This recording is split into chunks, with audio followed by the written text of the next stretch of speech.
Right, so I need to ask you something. How well do you actually know London? Because most people think they know this city. They've done the Tower of London, they've walked across Tower Bridge, maybe they've even ventured down to Borough Market on a busy Saturday. But London has a completely different face that almost nobody talks about. A forgotten face. A face full of crumbling walls, locked gates, and places that time quite literally left behind. Today we are going inside 10 of the most fascinating abandoned places in London that I guarantee most people have never even heard of, let alone visited. And trust me, some of these are going to genuinely shock you because they are hiding in plain sight. Stick around to the end because number 1 on this list is something that blew my mind completely when I first discovered it. Let's start with number 10 and ease ourselves in gently. Brompton Cemetery, in the Royal Borough of Kensington in Chelsea, is one of the magnificent 7 burial grounds established in the Victorian era. Now, the cemetery itself is still technically in use, but buried within it, quite literally, is a hidden network of catacombs that almost nobody knows exist. These underground tunnels were designed to hold thousands of coffins, but were never actually filled to capacity.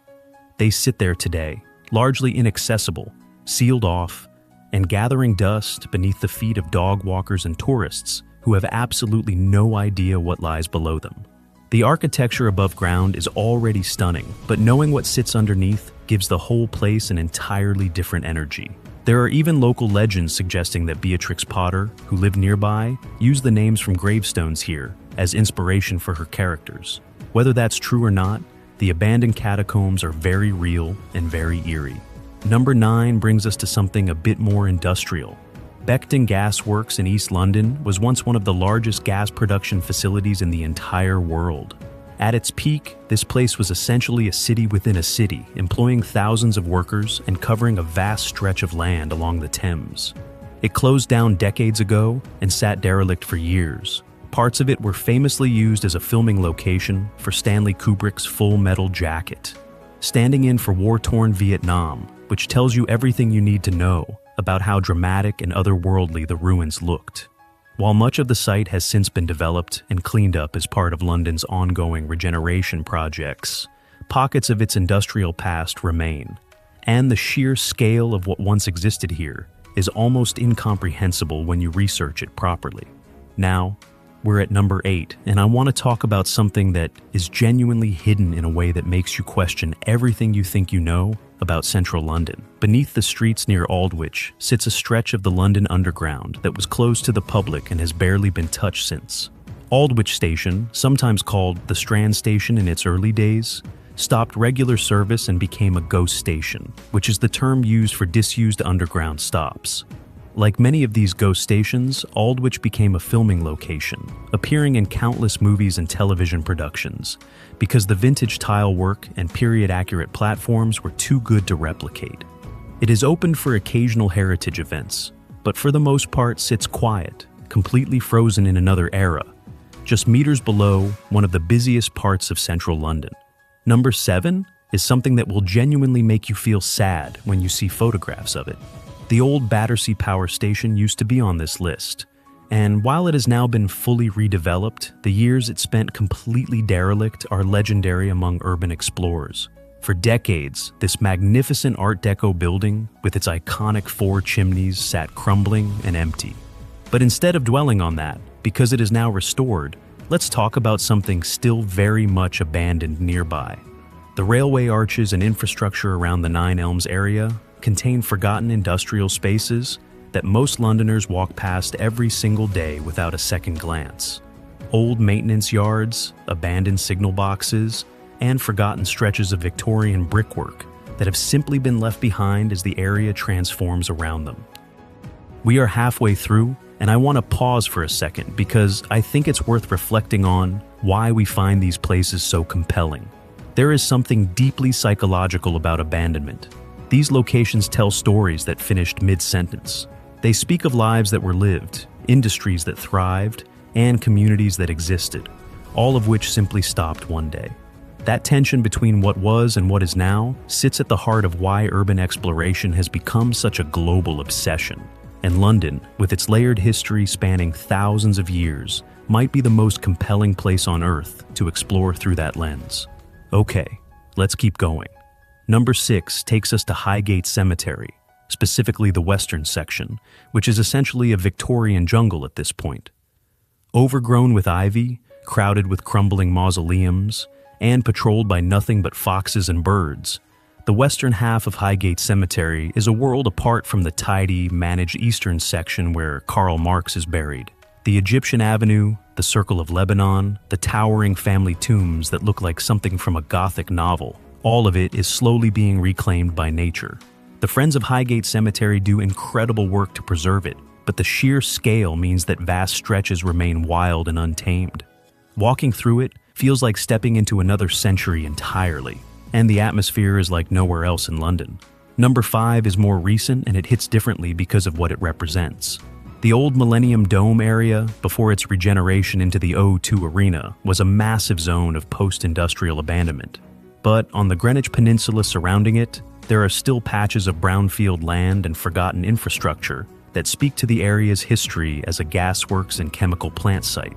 The land here was so contaminated after decades of heavy industry that parts of it took extraordinary effort to clean up. Some stretches remain fenced off and inaccessible, sitting between gleaming new apartment blocks and the river, a strange and unsettling reminder of what London's riverside used to look like before the developers moved in. Number 4, and this is where things get genuinely fascinating. Beneath the streets of London, there is a network of deep-level shelters that were built during the Second World War to protect civilians from German bombing raids. Most Londoners know about the underground stations that served as shelters during the Blitz, but fewer know about the dedicated deep-level shelters that were bored even further into the ground. Several of these tunnels, located at places like Clapham South, still exist in almost perfect condition beneath the surface, because they were essentially never repurposed or altered after the war ended. The infrastructure, the bunk arrangements, the original signage, all of it sits there preserved by the cool, dark conditions underground. Only occasional heritage tours give the public any access to these extraordinary time capsules. Number 3 is one that most Londoners walk past regularly without knowing what they are looking at. The Cross and Blackwell factory in Bermondsey was part of a whole district of food manufacturing that made this corner of South London famous in the Victorian and Edwardian eras. Bermondsey was known as London's larder, for good reason. And while most of those old factories have been converted into the kind of trendy apartments and creative studios that now define the area, a handful of the more complex and difficult to convert buildings still sit in various states of neglect and partial abandonment. The bones of industrial London are visible if you know where to look, and in Bermondsey, they are everywhere. Number 2 is one I want you to really sit with for a moment, because it is perhaps the most poignant place on this entire list.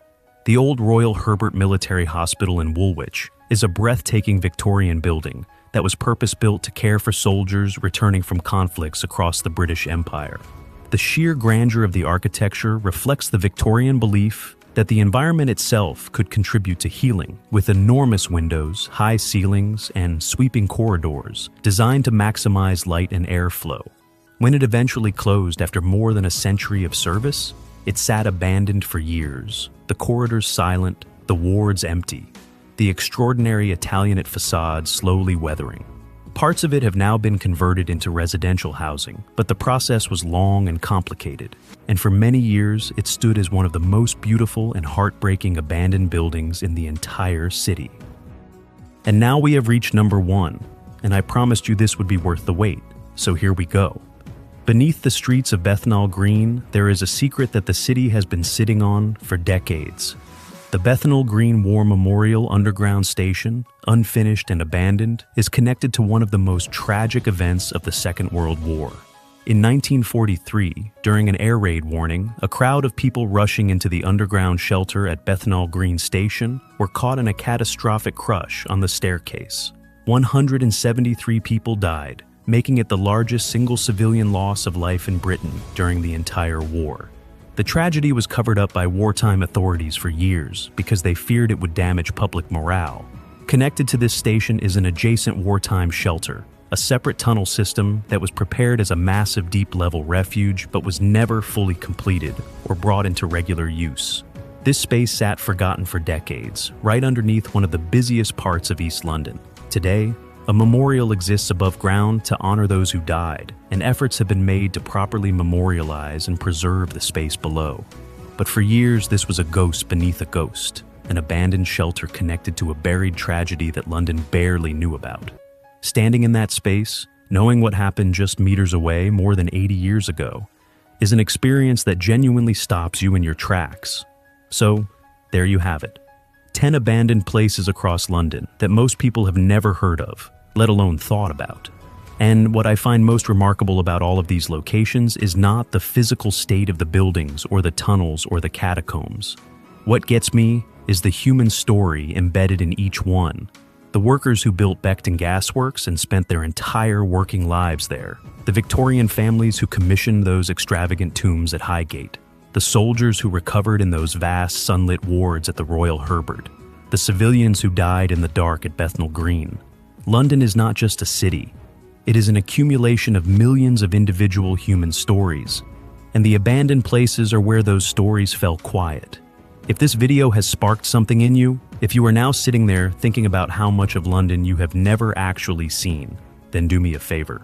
Hit subscribe, because we are going to keep pulling back the curtain on the hidden, forgotten, and overlooked corners of this city that the guidebooks never tell you about.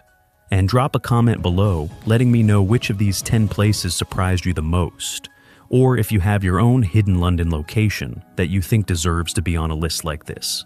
I read every single comment, and some of the best future video ideas come directly from you.